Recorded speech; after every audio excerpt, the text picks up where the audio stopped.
Con el agua a la cintura, ayer se registró una inundación que afectó a varias comunidades de Amatitlán. En algunas viviendas el nivel alcanzó hasta 1 metro de altura. Hoy visitamos el lugar para hacer el recuento de los daños. Peligro en carretera. Hoy se registró un derrumbe de grandes proporciones en la ruta al Atlántico. Queda grabado el momento en el que enormes rocas bloquearon el camino.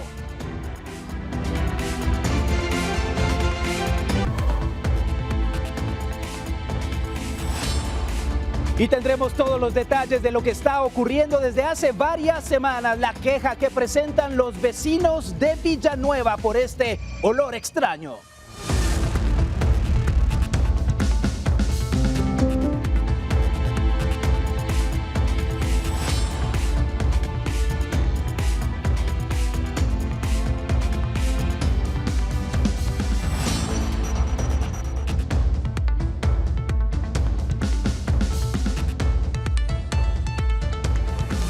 Jueves 3 de julio, bienvenidos a Impacto Directo, muy buenas noches, soy Alexis Ponce, gracias por permitirnos llegar hasta su hogar para platicar de las noticias más importantes en esta jornada. Doy la bienvenida a nuestros panelistas, nos acompaña Stephanie González, abogada, Jairón Salguero, comediante, Ana Luisa Arévalo, historiadora, y Julio Talamonti, experto en seguridad pública. Hablemos de lo siguiente, cómo la lluvia está causando estragos en Amatitlán. Ayer precisamente platicábamos de este hecho. Los vecinos han relatado la angustia vivida por el desbordamiento del arroyo que dejó más de 250 personas afectadas.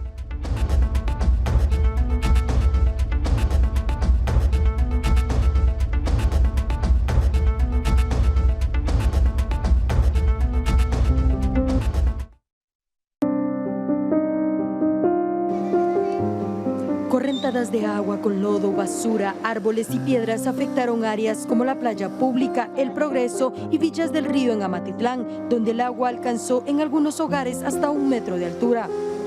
Con pala, piocha, escobas, cubetas y mangueras, las familias y negocios limpiaban buscando rescatar lo que se pudiera de los escombros. Estuvo bastante tremendo todo eso, si se da cuenta. Esto pasó en minutos, en el momento de que pasó todo esto, ¿me entiendes? Somos afectados. En la colonia El Progreso, al menos 30 viviendas que se ubican en el cauce de El Sanjón Malena resultaron con daños severos, moderados o leves. Algunos incluso perdieron la mitad de su hogar luego de que el agua se llevara por completo las bases de estos hogares, dejando a más de 10 familias damnificadas, según contabiliza la Coordinadora Nacional para la Reducción de Desastres, mientras el miedo porque algo similar vuelva a ocurrir se ha incrementado. Uno nunca se imagina, ¿verdad?, que uno mira en la televisión y dice, pobre la gente, ¿verdad? Y hoy lo viví en carne propia. No se lo deseo a nadie, solo Dios con nosotros. Créame, yo me sentí fatal. Mi hijo y yo vivimos esto que ya no aguantábamos. Me encomendé a Dios. Pero primero, ¿verdad?, que me diera fuerzas, porque ya sentía que me iba a morir. No lloro por lo que se me perdió, lo que lloro porque estoy viva, volví a nacer, porque para mí Dios nos ayudó.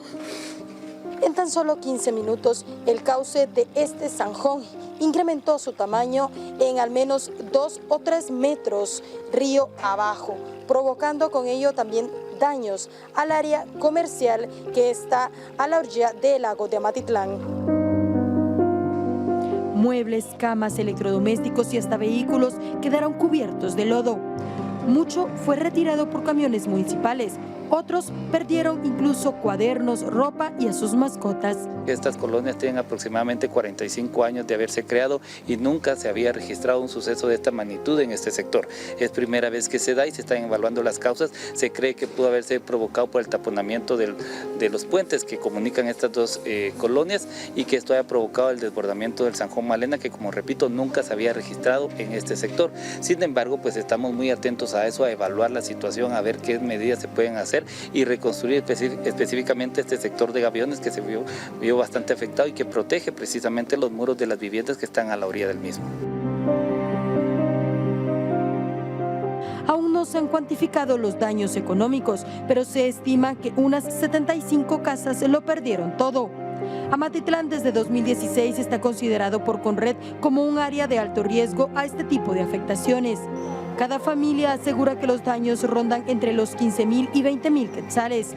Piden ayuda para recuperar sus pertenencias. No se reportó ningún fallecido. Con imágenes de Óscar Vázquez y Jorge Palomo, reportó Andrea Domínguez.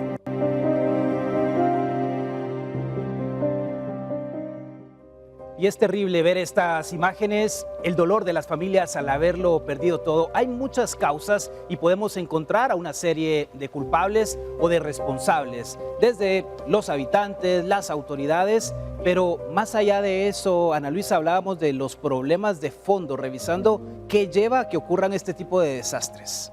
Sí, mira, hay una falta de intelectualidad dentro del Estado que a mí me parece sobrenatural. O sea, Guatemala significa tierra de árboles. Para que haya árboles significa que hay agua. Aquí nace el agua que baña la península de Yucatán. Salen las montañas, nacen las montañas de Alta Verapaz y es la que nos produce, o sea, produce suficiente agua para Guatemala y para otros países. Las lluvias no tienen la causa, no son la culpable.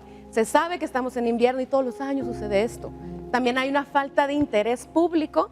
Hay un clasismo estructural a la hora de la urbanización porque casualmente las casas que están en mejores sectores, en áreas como zona 13, 14, estas cosas jamás suceden, jamás suceden. Y sí, hay falta de educación de las personas, pero eso es quedarse en la orilla, es quedarse arriba del charco. Y me da una tristeza ver esto porque Guatemala en el siglo XVI eran navegables. Por ejemplo, los chontales eran comerciantes que iban de pueblo en pueblo a través de los ríos de Guatemala y ahora están vacíos.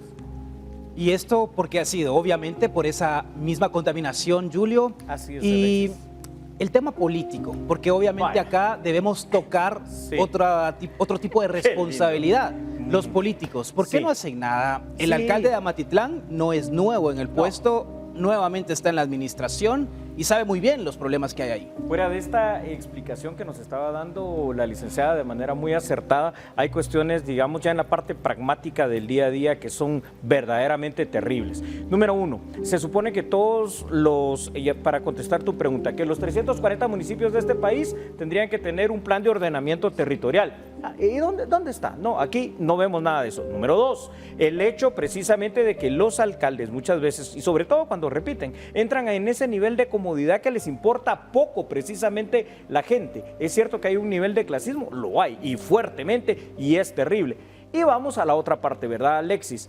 La responsabilidad tanto en el Estado, Sistema Nacional de Seguridad, que tiene supuestamente prevención de riesgos y desastres, que no previene nada, la parte de la responsabilidad empresarial, que de responsabilidad no tiene absolutamente nada tampoco, y también, hay que decirlo, la parte que hemos hablado acá, Alexis, en otras ocasiones, muchas veces también solemos tener comportamientos no adecuados, tirando la basura en donde no corresponde y apoyando a esa ineficacia e ineficiencia a que esto pase. Bueno, pero muchas veces la basura se deja en lugares que no son los correctos porque carecemos también de recipientes. Recuerdo, para poner un ejemplo, Antigua Guatemala, que es nuestro lugar emblemático para una celebración de fin de año.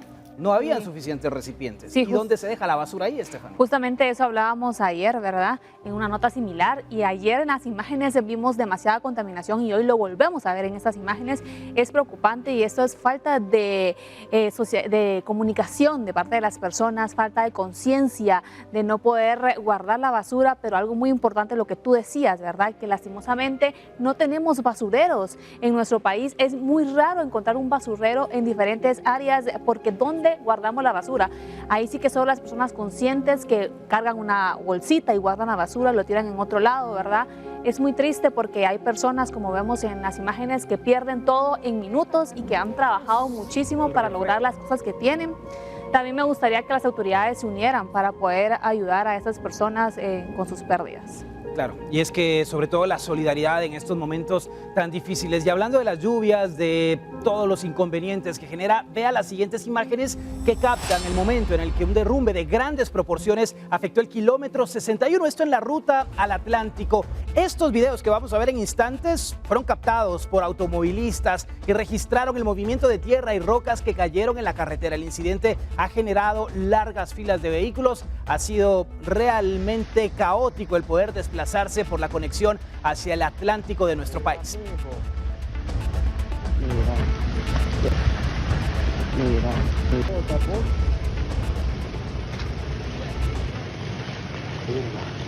Mira cómo viene arriba, se viene, mira.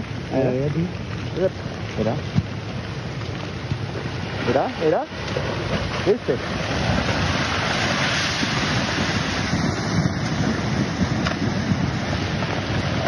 Mira, mijo. Mira. Qué diablo.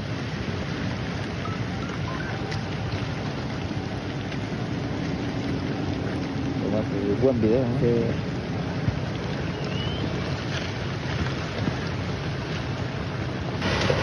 ¿Viste?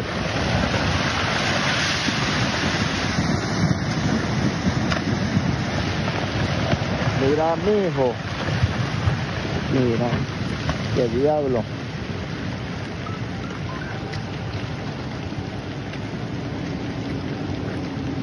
Buen video, ¿no? Sí.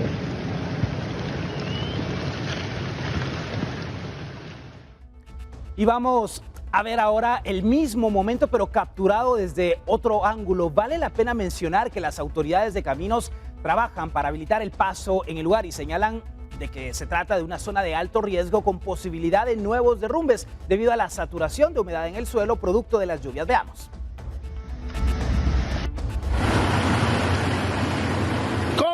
¿Cómo se lo va a salir todavía?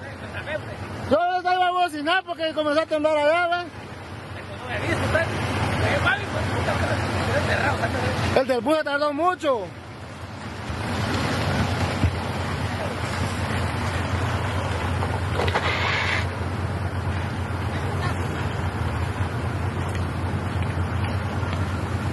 No hay paso, jóvenes, los que vienen para la capital y los que van para Puerto Barrio, se trancó esto. Se hizo un deslave otra vez aquí donde estaba el derrumbe y se quedó trancado toda la vía. No hay paso, jóvenes.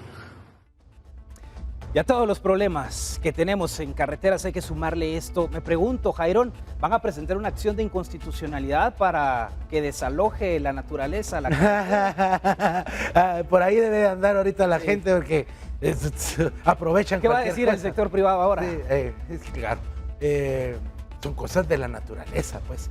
Desgraciadamente ese tramo es muy seco, ¿verdad? Es muy arenoso y una lluvia se mete por todos los poros de la montaña y lo bota. Ya sabemos de que... No hay árboles tampoco. No hay árboles, es la área más seca del país. Eso que creo que es entre Guastatoya y el rancho. Sí, kilómetro 61. Es un área realmente muy seca. Además, muchas areneras ahí que están debilitando las montañas también. Sí. Es parte, ya sabemos que el invierno viene y en Guatemala todo se atranca, ¿verdad? La ruta al Atlántico, Estefaní, es importante para el comercio, la conexión a Santo Tomás de Castilla. Hoy infinidad de transporte pesado ha quedado varado en ambos sentidos. Creo que es una de las rutas más importantes del país, por todo lo que tú decías. Es muy complicado, desde muy temprano sucedió esto y lo más complicado es que tapó ambas vías, o sea, está tapado completamente, algo que yo siempre recomiendo y por experiencia, porque me pasó el fin de semana, que fue un fin de semana largo, fue que yo no investigué antes de salir de mi casa cómo estaban las carreteras o si había un accidente o algo y me topé con 4 colas en el camino. Entonces ahora lo que hago es mejor investigar, ver alguna fuente de confianza antes de viajar, porque imagínate estar horas y horas en una cola es muy complicado. Sí, quedar atrapado y es lo que finalmente nos toca enfrentarnos. Este tipo de situaciones que obviamente nadie sabía, no tenemos una bolita mágica para decir, bueno, va a haber un derrumbe, pero puede haber sido una tragedia. Vemos la magnitud del derrumbe, es impresionante, Ana Luisa. Este fue más grande que los normales. Yo crecí en Rabín, Baja Verapaz, entonces era mi ruta normal y era usual de alguna forma. Y como estábamos platicando aquí con el señor Talamonti, es de que es el problema también de la corrupción. sea, de los compadrazgos, ponemos a gente con bachillerato. Y no estoy menospreciando a la gente que logra llegar a este nivel académico, pero para llevar proyectos de ingeniería grandes en Guatemala se necesita gente capacitada. Y en este estado no ha sido históricamente pues los más intelectuales, y aquí y seguimos arrastrando ese problema. Esa carretera la hicieron hace como 10, 15 años, no me acuerdo. Entonces, y aparte, ese sector se está desertificando. Sí, tenemos un problema climático que deberíamos adaptar. Todavía hay gente negándolo, a mí me da tristeza. Entonces, son problemas que se desarrollan también de ahí. Sí, es una situación terrible y caótica y hasta el momento no ha sido despejada la ruta.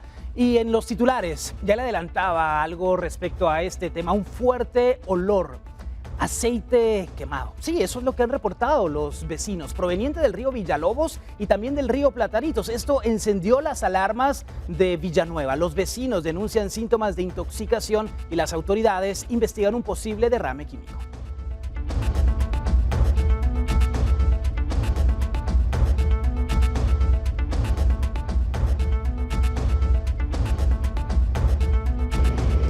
Vecinos de Villanueva, Villacanales y San Miguel Petapa se vieron afectados luego que un líquido, un químico, fue derramado en el caudal del río Villalobos y el río Platanitos. Ya las autoridades se encuentran investigando el hecho. Desde las 8 de la noche del miércoles 2 de julio, vecinos de las colonias aledañas a la zona 5 de Villanueva denunciaron un olor similar al aceite de carro quemado, proveniente del río Villalobos y río Platanitos.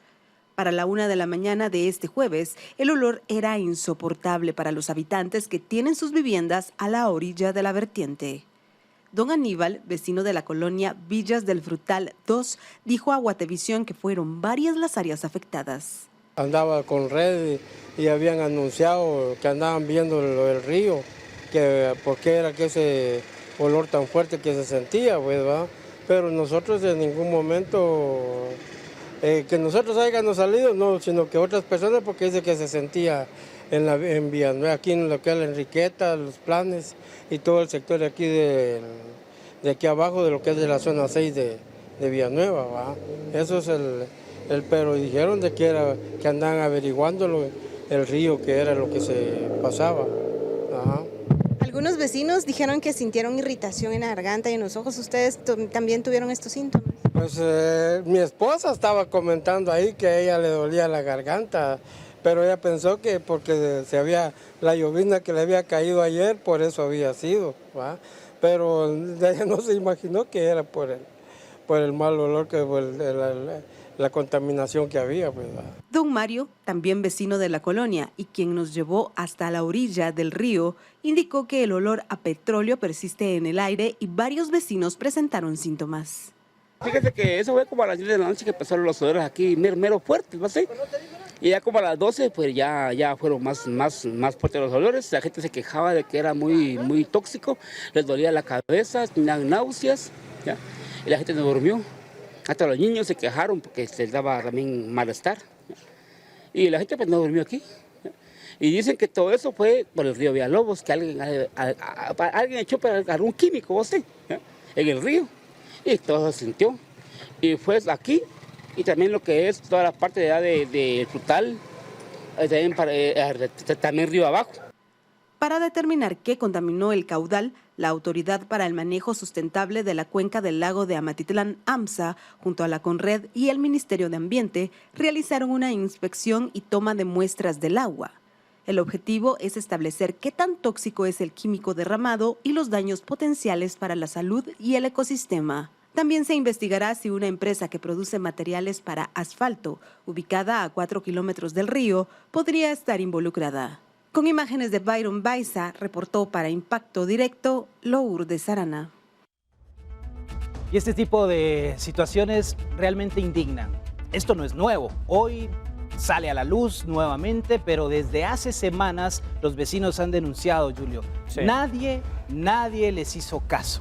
Nadie les hizo caso, nadie les va a hacer caso. Si bien es cierto, de manera relativa, Guatemala es un país que todavía cuenta con mucha agua, podemos decirlo, pero Lo malo es que como este es un país tan estudiado y tan sobreestudiado, pero que no se toman acciones, 95% de esa agua está en estas condiciones y podemos ver las imágenes, el agua se ve café porque está contaminada de varias cosas, incluyendo en muchos casos metales pesados. Julio, que es una ¿cuáles cosa serían terrible. aquí las sanciones de corroborar que en efecto una empresa ha hecho el derrame de algún químico? Mira, qué buena pregunta, porque lo primero que tendría que funcionar son las instancias que están para ello. Por ejemplo, el Ministerio de Ambiente y Recursos Naturales no sirve absolutamente para nada porque no controla a través de sus inspectores esto, que obviamente es afecto a sanciones económicas verdaderamente fuertes, en el mejor de los casos. Podría, dada la irresponsabilidad, ya que estamos hablando de vertientes de aguas, convertirse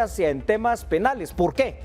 Porque esta contaminación del agua trae otros problemas de la mano, la desnutrición, las diarreas y enfermedades de las personas que consumen esta agua. Bien lo decía aquí, exacta María Luisa, es decir, están en pobreza extrema, es correcto, entonces no tienen ni siquiera para otro recurso que tomar esta agua, y es ahí donde la gente inclusive llega a morir y uno dice, pero ¿por qué tanta mortalidad infantil por esto? Ahora, la pregunta es, estando con Red, estando el Ministerio de Ambiente, estando AMSA, que tampoco sirve para absolutamente nada, hay que decirlo, Alexis, es que no hacemos nada, y esto no es nuevo, es de años. Y otra cosa, y ojo con esto, las municipalidades también tienen responsabilidad en el control. Ana Luisa, es una situación bastante compleja porque los riesgos que corren los vecinos al inhalar estos olores que son desagradables puede tener consecuencias a corto, mediano o largo plazo en su salud. Sí, no solamente a ellos mismos, sino a su descendencia.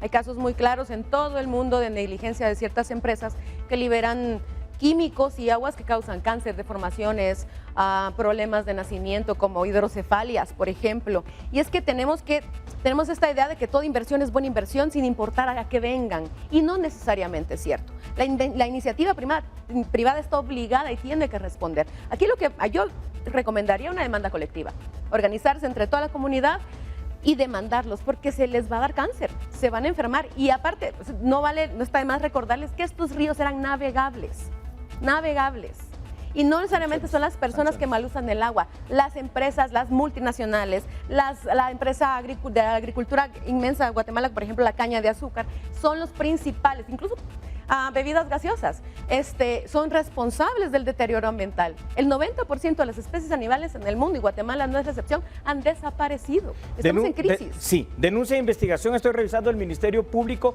porque pues obviamente de memoria tampoco todo, pero sanciones de 5 a 10 años de privación de libertad por contaminación ambiental, así se llama el delito, y multa hasta 100,000 quetzales, que verdaderamente se queda corto con el daño que hace. A ver, pero se va a lograr, Jairón, al final de cuentas, establecer quién es el responsable si no se cuenta con el equipo ni con la expertise para poder realizar estas pruebas de campo.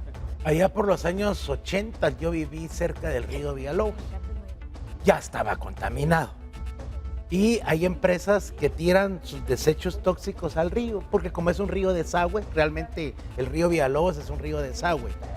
Pero lo que más tristeza da es de que el Ministerio de Ambiente no tiene el equipo, no tiene nada para ver qué tan contaminado está un río. Toman muestras y las tienes que enviar a otros países para que las analicen, o a la empresa privada. Luego no hay control de las empresas del vertiente del río de Villalobos, ni un solo control.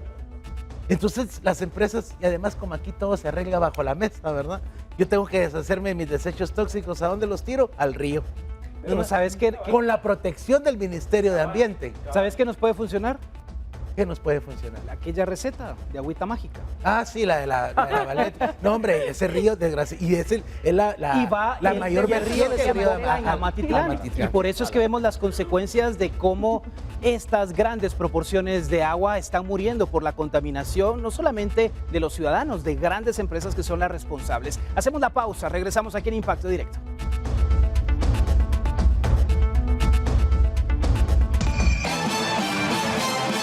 Un bus que se dirigía a la terminal de la antigua Guatemala atropelló a un peatón. En las imágenes que veremos en instantes se observa a este hombre que trata de evadir el impacto y se libra de que el transporte lo atropelle por completo. Este video pone en evidencia la precaución. Ahí tenemos las imágenes. Vea, pudo haber sido una tragedia. Aquí vemos la importancia de la precaución, de que las personas caminen por los espacios habilitados como las aceras, pero obviamente, ¿cómo vamos a pedir aquí que la gente camine en las aceras cuando no hay aceras, Stephanie? ¿Qué podemos pedirle ahí a la gente? Sí, mira, estaba viendo varias veces el video porque al principio no entendía, pero sí, efectivamente es culpa de la persona que va caminando porque primero va en un lugar no adecuado, no se percató de lo que hay a su alrededor, no vio si venían más carros alrededor y obviamente no hay un peatón para poder caminar adecuadamente. Sí, es que no hay aceras.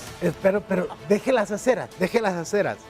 En Guatemala la gente tiene la mala costumbre de no cruzar la calle en las esquinas, sino a media calle. O caminar a media calle. O caminar a media calle. Yo siempre que como que anduvieran en su pueblo, dicen, sí andan en su pueblo, pero no andan bien. Pero a ver, aquí hay una situación muy clara, Ana Luisa. Realmente, ¿dónde caminas? Vemos los vehículos estacionados en la orilla, que debiese ser el espacio peatonal. Si bien es cierto, esta persona va caminando un poco más allá de los límites, pero vaya, ¿qué le podemos pedir? Sí, hay muchas cosas. Una falta enorme de empatía del chofer que claramente lo vio. Y es cierto, o sea, yo soy de pueblo, yo también tengo esa costumbre, pero sí hay que tener pero cuando cuidado, estás aquí en la ciudad, ¿por dónde caminas? No, en la calle, no, Dios me guarde. Yo te he visto en la Roosevelt ahí en medio de los carriles. Sí, corriendo ahí, no. Sí, hay falta de sentido común de mi compañero ahí que casi se va con Dios. Pero también, o sea, es parqueo, no hay desarrollo urbanístico. Y es que la Antigua es peculiar por su nivel histórico. O sea, está protegida y tiene leyes que hacen compleja urbanizar o modificar algo, porque se procura mantener como estaba en el siglo XVI y XVII. Dicho eso, eso no significa que tenga que haber una lógica mínima urbanística desarrollada y control vehicular, espacios, o sea, sí es más complejo, o sea, sí. La verdad es que... Pero a ver, Julio, este desarrollo urbanístico, el querer mostrar lo bonito, donde nos visitan los turistas, a ver, ahí pongamos banquetas, pongamos todo pintoresco, obviamente, pero como ahí no caminan ellos, entonces no nos interesa. Y hablo de turistas guatemaltecos y extranjeros. Ahí está. Como ahí no camina el turista, como ahí no pasa aquel que va a invertir, entonces, pues no pasa nada, ¿verdad? A ver, aquí yo veo varias cosas. Número uno, el llamado, le toca a usted, señor alcalde de Asturias, porque usted es el alcalde, haga algo. Pero ya póngase a hacer algo, hombre, porque de verdad qué vergüenza de alcalde. Número dos, que no se disfrace. Que no se disfrace de policía para andar saliendo por ahí. O sea, primero dé la cara, sea valiente y sea hombre. Número dos, el hecho de que es necesario de verdad tener las aceras fuera de lo del patrimonio cultural histórico, tiene toda la razón.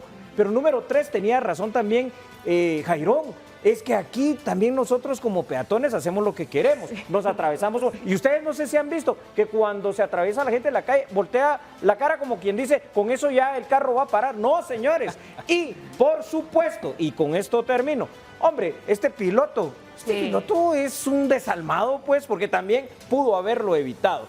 Así que hay muchas culpas.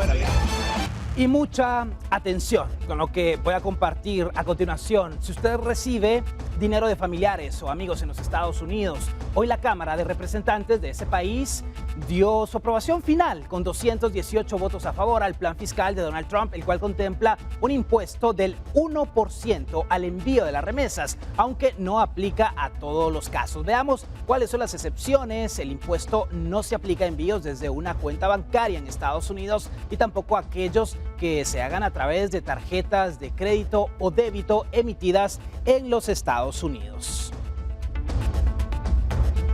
Pero veamos ahora los casos en los que sí se aplicaría este impuesto del 1%. Se trata de los envíos en efectivo por giros postales y también por cheque de caja. Y bien, esta explicación es importante de cómo se calcula este nuevo impuesto para las remesas que se vayan a enviar desde los Estados Unidos. Lo único que necesita hacer es multiplicar la cantidad que desea enviar por el 1.01 para calcular el monto total. Si fueran $100, por ejemplo, se debe multiplicar 100 por 1.01 y el total será $101. Y 2025, sabemos que la cifra de remesas en nuestro país ha sido histórica a raíz de la asunción del gobernante Donald Trump y de las políticas migratorias. Mucho temor se generó dentro de la comunidad migrante y comenzaron a enviar el dinero. Además, las expectativas son bastante altas. Se espera que cierre este 2025 con más de 23.000 millones de dólares en cuanto a remesas. Hacemos la pausa y volvemos aquí en Impacto Directo.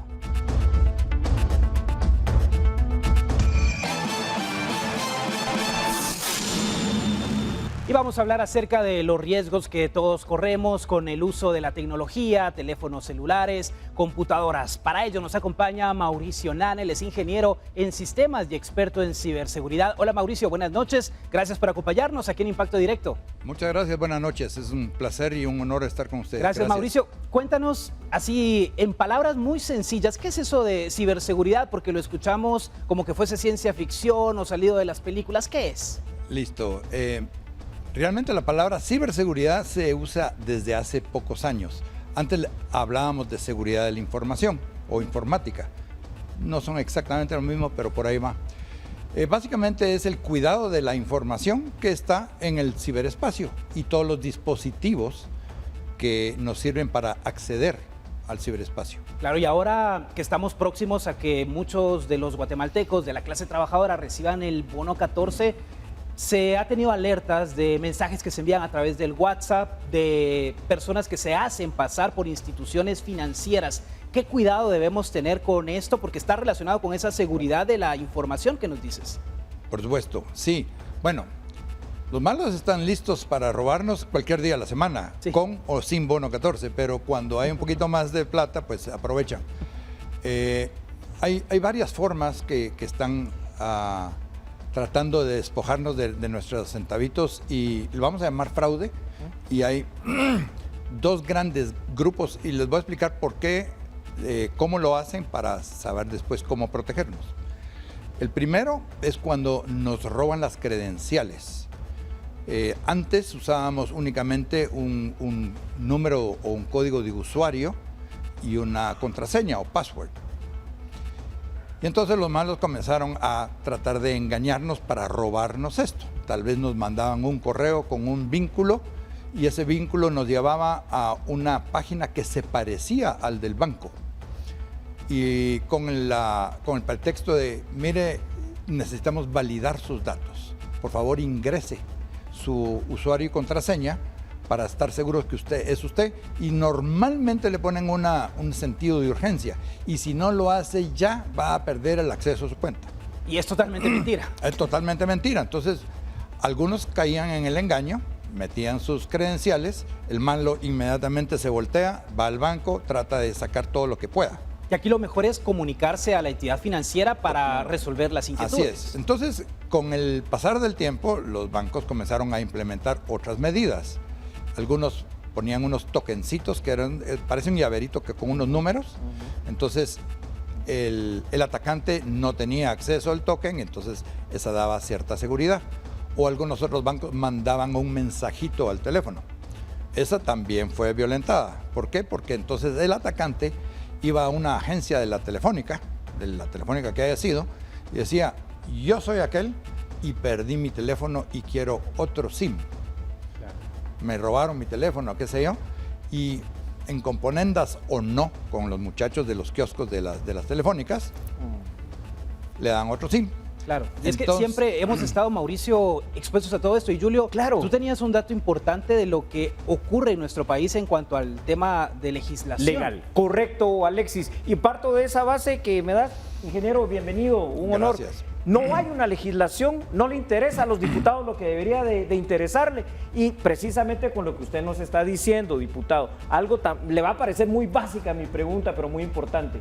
No acceder a nuestros dispositivos. La pregunta es, ¿cómo verdaderamente poder crear una contraseña que, digamos, sea segura ante estos ciberataques? ¿Y qué tan recomendable eso? No, porque ahora ustedes han visto que todo lo manejamos en el celular, guardamos la contraseña, usamos datos biométricos. ¿Esto es realmente seguro? Comencemos por lo primero. Efectivamente, en Guatemala no hay ley, pero los diputados sí están interesados y precisamente ahora está pasando los procesos una ley que esperamos que en esta legislatura termine de ser aprobada y que comience todo el proceso. Pues hay que capacitar a fiscales, hay que capacitar a jueces y todo lo demás, pero ya habrá ley, ojalá. Y sí están muy interesados y lo están haciendo muy bonita. Ahora, el password o la contraseña ya pasó su tiempo. Ya pasó su tiempo. Ha sido violada tantas veces, ya pasó su tiempo. Entonces, las organizaciones tipo bancos se están apoyando en otras cosas. Típicamente se habla de algo que sabes, la contraseña, algo que eres, tal vez reconocimiento facial o la huella digital, pero hay otras cosas que nos hacen únicos, que es nuestro comportamiento. Entonces tienen programas que ahora detectan el comportamiento y aunque estuviera correcta la contraseña, si el comportamiento no coincide, no pasa, digamos, a la siguiente fase. ¿Qué tipo de comportamiento? Si yo uso el teléfono así y el atacante lo usa así, ellos le preguntan al teléfono cómo está. Si le doy suavecito a los números o le pico como que si fuera una gallina.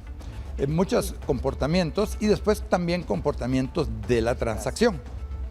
Si normalmente cuando entra mi sueldo, yo valido que haya entrado el sueldo y después pago mis cuentas y después voy al cajero automático y saco unos centavos y todos los meses hago lo mismo y de un día al otro trato de sacar todo Hay un patrón de conducta. Exactamente. El comportamiento cambió y eso levanta alarmas en el banco y ellos van a tomar su decisión. ¿Dejo pasar esa transacción o la detengo? Claro, Mauricio, nuestros niños hoy están inmersos en la tecnología, usan el teléfono de mamá, de papá.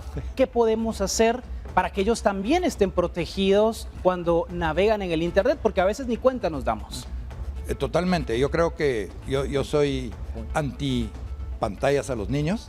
Yo creo que los niños hay que darles acceso a las pantallas ya cuando son mayorcitos, 12, 14, 16, lo que sea. No usarlos de entretenimiento, casi que el pepe electrónico cuando son tan chiquitillos, porque no hay filtro en la cantidad de basura que llega. Entonces, si le vamos a dar un dispositivo al niño, asegurémonos que está filtrado todo lo que él va a poder hacer, que vaya a hacer cosas relevantes a su edad. Y, por supuesto, los papás, así como cuando los sacamos a la calle, tienes que ver a los dos lados antes de pasar la calle. No te vas a ir con cualquiera, no le vas a recibir un dulce a un extraño. No es que hablar con extraños, lo mismo. Todo eso es nuevo conocimiento, pero mismo patrón de padre a hijo. Y te voy a enseñar qué hacer y qué no hacer. Porque es como sacar digamos, traemos a alguien que ha estado en una pequeña aldeíta, nunca ha estado en un gran tránsito, y el niño lo dejamos en la Roosevelt en la tarde. Eso va a tener problemas. Por supuesto, cualquier tipo de problema. Caótico. Eso es lo que le estamos haciendo a los niños. Les estamos dando la pantalla con acceso a cualquier cosa. Es casi como la soltamos en la Roosevelt y ahí que vea que haga. Y termina con libertinaje. Sí. Sí, últimamente las estafas más comunes son a través de las redes sociales como WhatsApp y a veces crean perfiles de familiares o personas cercanas a uno, pero ¿cómo podemos identificar que ese link es falso?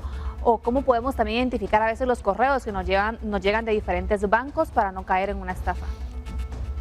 Qué gran pregunta. Comencemos con los correos y los mensajes de los bancos. Los bancos ya tienen por norma nunca mandarte un link. Ya no mandan link.